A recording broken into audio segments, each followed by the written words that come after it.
Hey everybody, Aaron Kurikawa here. I'm going to give an update on spring wheat and durum for the 2026 year. A lot of talk about the costs of putting in spring wheat and durum. We know we have low prices, and so we're even looking at possible projected revenue being below the projected cost for the crop this year. So I'll talk about the buzzword of 2026, affordability. A lot of things we know are not affordable right now, but what the Big Beautiful Bill did is it did make crop insurance more affordable. And here are the changes from the Big Beautiful Bill that apply to crop insurance and Title I programs. ECO and SEO now subsidized at the 80% level. Also increased subsidy levels for your MPCI product. That's your revenue protection, yield protection. The 50% to 85% levels are now subsidized at higher rates. SEO is now allowed with Ark County. They were not allowed on the same crop year prior to this year. It also raised the PLC reference prices, a big deal, because now we have a floor set on our base acres. So at these current crop prices, these PLC payments will kick in. It also raised the Ark County band to 12% from 10%. So now we do have a larger guarantee by 2% on the Ark County product. Decisions for 2026 start with revenue protection versus yield protection. Most people take revenue protection, so I'm not going to go over that in detail for this presentation. Optional units versus enterprise units. Always a decision on how many acres you're going to seed, what the placement of those acres are. Are they relatively close to each other? Are they spread out? So that's a discussion that we always have to have. Determining if enterprise units make sense. Coverage levels, going to go over that quite a bit in this presentation, but I can definitely see some movement on coverage levels this year, especially since our crop prices are lower and we've received more subsidy on our multi-peril crop insurance. Shallow loss coverages, also going to go over that in this presentation. That's the ECO and SEO options that we can add to our policies. A little chart here to give you a display of how these coverages actually work with each other. So at the bottom in the blue is your multi-peril crop insurance. That's your federal crop, and you can go all the way up to 85% with that. In this chart, I just have it up to 75%. Because then it displays the ECO and SEO. So multi-peril crop insurance, that's at the farm level. If you suffer losses at your farm level, that's where this kicks in. The ECO and SEO are at the county level. So if the county experiences a loss, that's where those two kick in. And ECO covers you from either 90 or 95% down to 86%. SEO covers you from 86% to 75%. So technically you can have coverage all the way up to 95%, but the MPCI is at the farm level, ECO and SEO are at the county level. Changes because of the Big Beautiful Bill to the premium subsidy is you can see that they did increase the subsidy from last year. And I'm going to point out the 75% level because as you can see, the 75% level on optional units is now at 60%. And the reason I point that out is because it's actually now subsidized a point higher or a percent higher than 65 and 70% last year. So this is going to be something that might be more attractive if you're at the 65 and 70% level, bumping up to 75% to gain a little more coverage. If you feel like you need even more coverage, obviously the 80 and the 85% levels are there. What it also did on enterprise units, the changes to the subsidies, is we now have 80% subsidy all the way up to 75% coverage level. So just taking a look at what these changes did as far as our multi-peril crop insurance.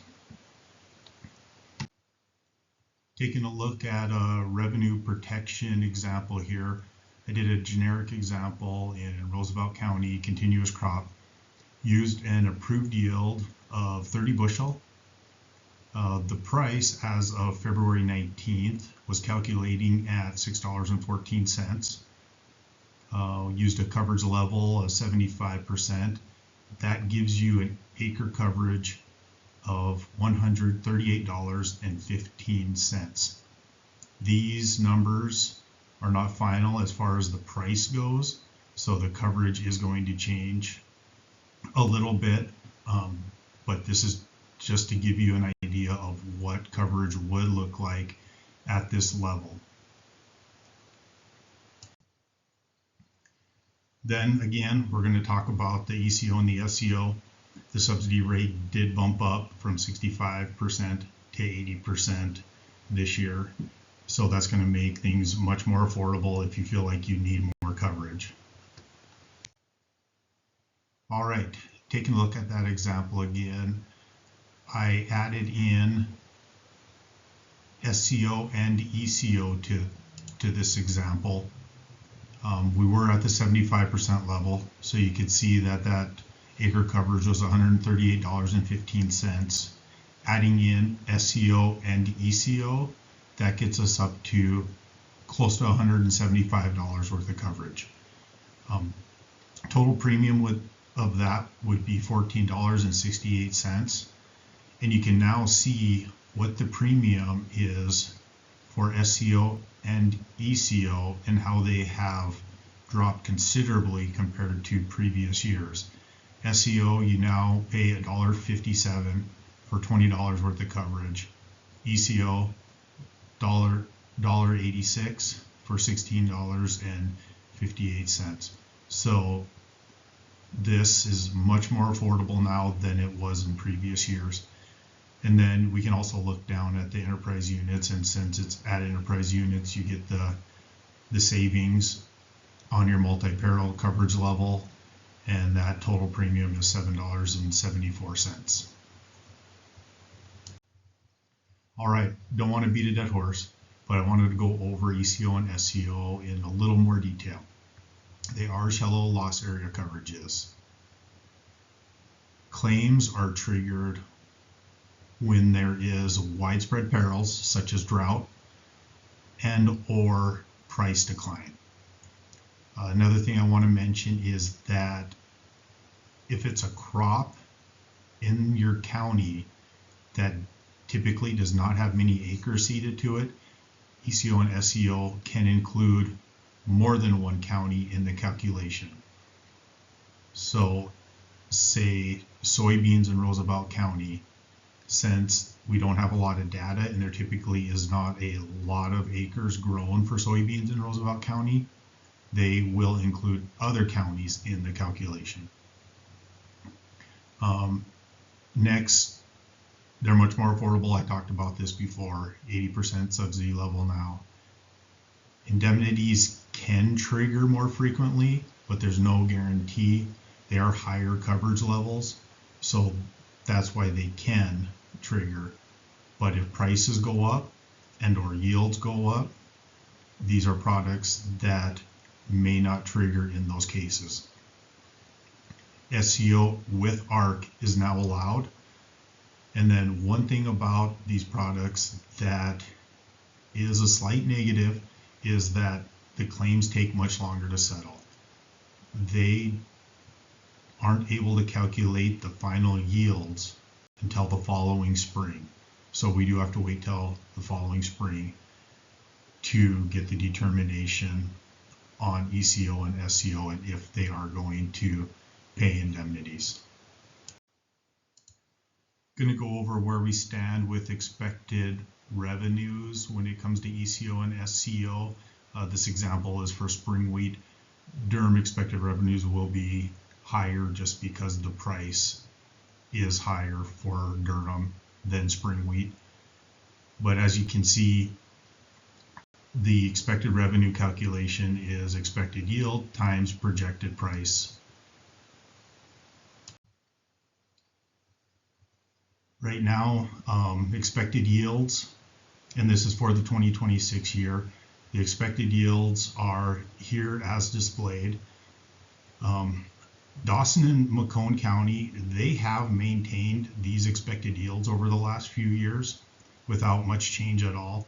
Daniels, Roosevelt, and Valley, their expected yields have gone down, and it's because they've been hit with drought and poor yields the last few years. So these expected yields have gone down, Projected prices, just thought I would show a chart on what projected versus harvest prices have looked like in the last, let's say 13 years, I guess is what this chart shows. As you can see, we have a spike and then we have dropped down. And as we drop down, typically the projected price is higher than the harvest price year after year until we get a spike up and then we come back down. So on the years where we have the spike up, in the recent years, it has shown that happens at harvest, and then as we come down, the projected price has been higher than the harvest price. And this year we're looking at a projected price somewhere around 614. We're still calculating. Prices have come up the last couple days, so we might squeeze a few more cents out of this. Just thought I would share what we're looking like for projected price. So just a couple examples of what the expected revenue does look like for ECO and SCO. Roosevelt County, we have 26.2 bushels an acre is the expected yield times the price, 614, so $160.87. Macomb County has a higher yield, so their expected revenue is $188.50.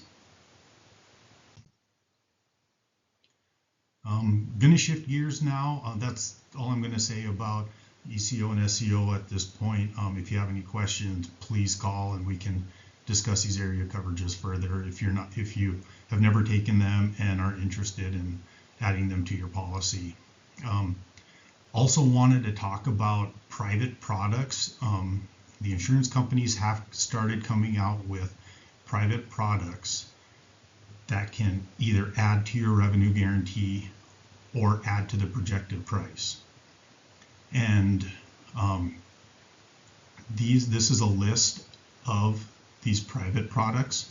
Now, RCIS, they use an added price option. Rain and Hail has a revenue and or yield plus program. I do have a line through that because they ran out of capacity. This is the first year Rain and Hail came out with this product in Montana. They did a very limited capacity and it sold out like in 24 hours. So as you can see, these products are popular.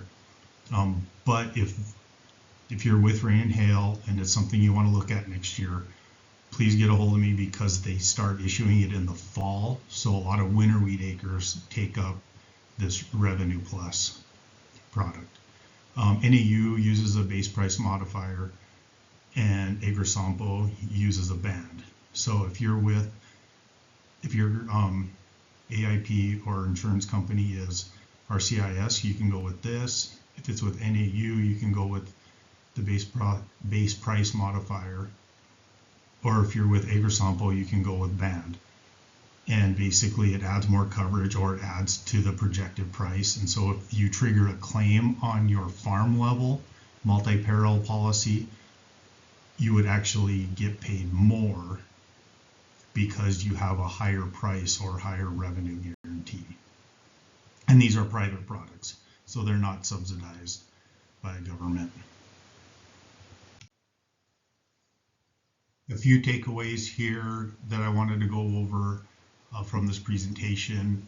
The cost of production versus your coverage. I harp on this every year, but we really need to take a look at this as a lot of coverages have come down from either price and or our production history has been getting lower due to the drought and or other perils in the area. Subsidy increases, I talked about a lot about that in this presentation, that I think we need to take advantage of the subsidy increases. And then reference prices, they have been raised. This is a huge deal because now those Title I programs like PLC in our county, they have a much higher likelihood if prices stay this low that they will trigger payments. So that is a positive when it comes to the government payments. Once again, here's my disclaimer. These slides are for information only, as many details are going to change. We're still calculating these prices, so please reach out if you have any questions, and I look forward to going over our coverages and see what type of plan works best for you this year. Thank you.